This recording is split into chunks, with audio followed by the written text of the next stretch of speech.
Gujarat ST નિવૃત્ત કર્મચારી સંઘ દ્વારા 1995ના સભ્ય કામદારને હાયર પેન્શન ચૂકવવા કલેક્ટર સમક્ષ માંગણી સાથે રજૂઆત કરી આવેદનપત્ર આપવામાં આવ્યું હતું।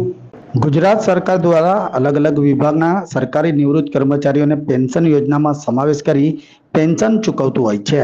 ત્યારે ગુજરાત એસટી વિભાગના 1995ના સભ્ય કામદારને નજીવું એટલે કે 600 થી 1200 રૂપિયા સુધીનું જ પેન્શન આપતા હોવાથી નિવૃત્ત કર્મચારીઓએ જીવન નિર્વાહ ચલાવવાનું ભારે પડે છે।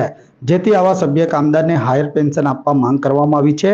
આ મામલે ગુજરાત એસટી નિવૃત્ત કર્મચારી સંઘ દ્વારા 1995ના સભ્ય કામદારને હાયર પેન્શન ચૂકવવા કલેક્ટર સમક્ષ માંગણી સાથેની રજૂઆત કરી આવેદનપત્ર આપવામાં આવ્યું હતું અને નિવૃત્ત કર્મચારીની માંગણીને સંતોષવા મીડિયા સમક્ષ પોતાની આપવીતી જણાવી હતી। ગુજરાત એસટી નિવૃત્ત કર્મચારી સંઘના મંત્રી તરીકે હોદ્દો બજાવું છું।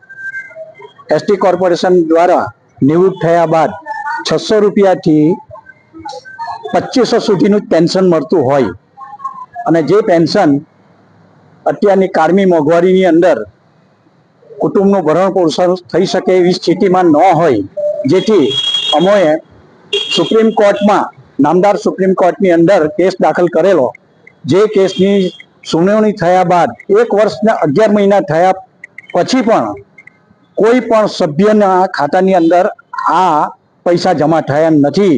જેથી હાલ અમે આખા ગુજરાતની અંદર જેટલા જિલ્લા છે તે જિલ્લા કલેક્ટરને અમે આ આવેદનપત્રથી નરેન્દ્ર મોદી સાહેબની સરકાર અને ઈપીએફઓ દિલ્હીને આ જાણ કરવા માટે અમે આવેદનપત્ર આપ્યું છે। કેટલા કર્મચારીઓ આ લાભોથી વંચિત છે? કેટલા વર્ષોથી? 73 લાખ કર્મચારીઓ વંચિત છે। દેશના 73 લાખ કર્મચારીઓ વંચિત છે અને 73 લાખ કર્મચારી જે વંચિત છે તે અમારા બધા સભ્યો છે। ગુજરાતની અંદર જેની અંદર અત્યારે અમે 18,000 સભ્યો છે નિવૃત્ત થયેલા।